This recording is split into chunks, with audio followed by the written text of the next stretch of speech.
o papel do desenvolvedor é resolver problema, cara. Desde o mais simples até o mais complexo, lógico, né? Mas aquele usuário, ou provável usuário, te traz um problema, você tem que converter aquilo em código e resolver. Se você vai fazer com linguagem X ou Y, com arquitetura X ou Y, não interessa. Você está bem friamente, né? Você está sendo pago para você resolver um problema, para você transformar aquilo numa solução que seja eficiente, lógico, né? Que seja, aí palavras-chave, né? Buzzwords, escalável, seja sustentável. Tá liberado os buzzwords. Tá liberado, beleza. Mas para mim se resume a resolução de problemas, cara. Show. Jamin.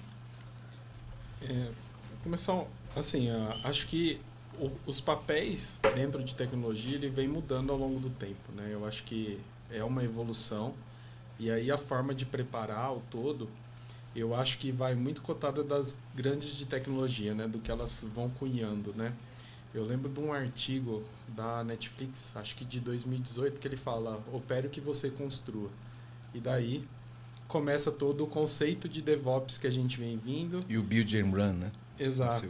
E aí começa o papel dele ser muito maior do que só codificar, né?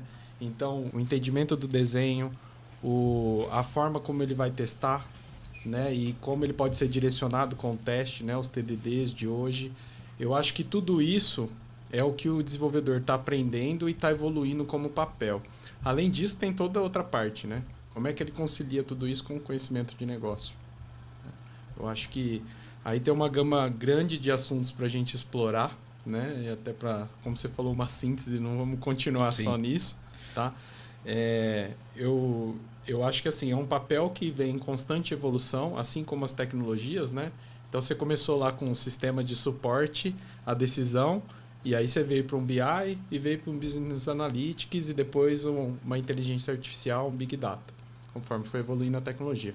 O papel do desenvolvedor, da mesma forma. Um cara que só conversava com a máquina, entendia lá, ou alguém passava a tradução para ele, e agora ele começa a ficar muito mais amplo. Amigo, esse é um ponto bem interessante que você colocou, né? É um cara que só conversava com a máquina, né?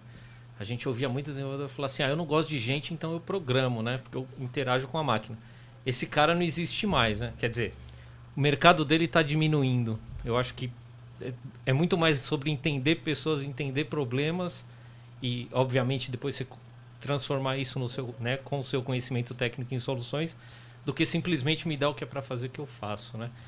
Se tem uma coisa assim que eu fico preocupado, eu fico chateado, é quando um desenvolvedor vai falar: cara, eu fiz o que me pediram.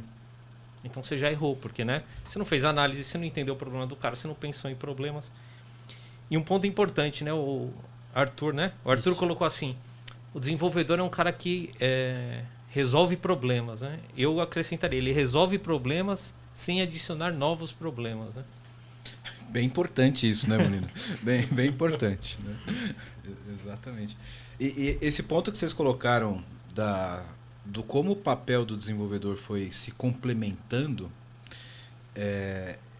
eu acho que eu acompanhei bem isso desde a minha formação, né? Eu lembro que quando eu me formei, existiam os papéis claros do analista de negócio, o cara que entendia o problema, né?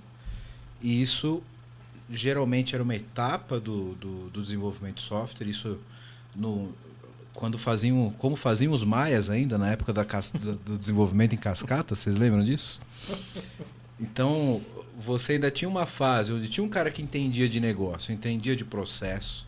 Esse cara modelava o processo, fazia um fluxograma, isso chegava especificado para o desenvolvedor basicamente escrever código e definir variável, né? E aí esse perfil que você falou, né, Molina, do cara que só lidava com máquina e o cara pegava aquela especificação e transformava aquela especificação em código. Isso com o tempo foi evoluindo, né? A gente passou a ter um analista de negócio mais perto do desenvolvedor, o analista desenvolvedor, e hoje isso já não existe mais. O cara precisa conhecer de fato do negócio para ele saber o que ele está fazendo. Porque senão ele vai cair nesse mesmo vício que você falou, né, Molina? O cara pode resolver um problema e criar outros 3. Porque ele pode não saber o que ele está fazendo, né? E não é simplesmente resolver uma linha de código ou persistir um registro no banco de dados.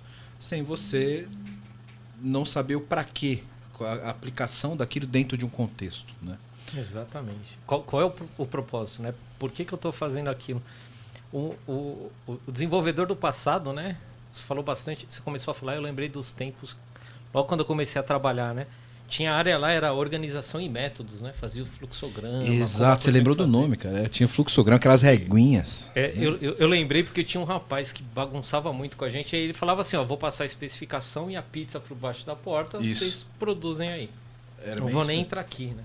Exato. E a tecnologia sempre foi um lugar isolado, fechado, bagunçado, né? E isso está mudando, não tem mais por que você fazer isso, né? Não faz sentido, a gente perde muito, né? A análise OIM, eu lembro que chamava quando a gente começou, né? E isso praticamente não, é assim você não desenvolve o cara, né? Para entender o problema, para de fato entender o negócio, para chegar mais perto do usuário, para fazer um planejamento, né?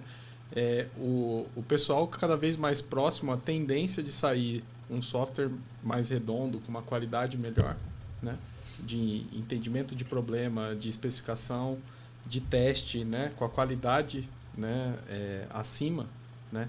Até porque, do jeito que a gente está falando, há ferramentas, né? Que programam para a gente, né? Se eu conseguisse colocar um monte de coisa lá e desse jeito, já saem as regras prontas. Aí a gente não precisaria nem do desenvolvedor mais, né? Então, se você pegar algumas ferramentas de no-code que existem hoje, Exato. Elas são muito semelhantes às ferramentas que a gente tinha de especificação no passado. Você fazia especificação em fluxo e basicamente hoje você faz isso e já vira código. Né? Exato. Depois eu quero ouvir a opinião de vocês sobre essas ferramentas. Estou bem curioso. Polêmica.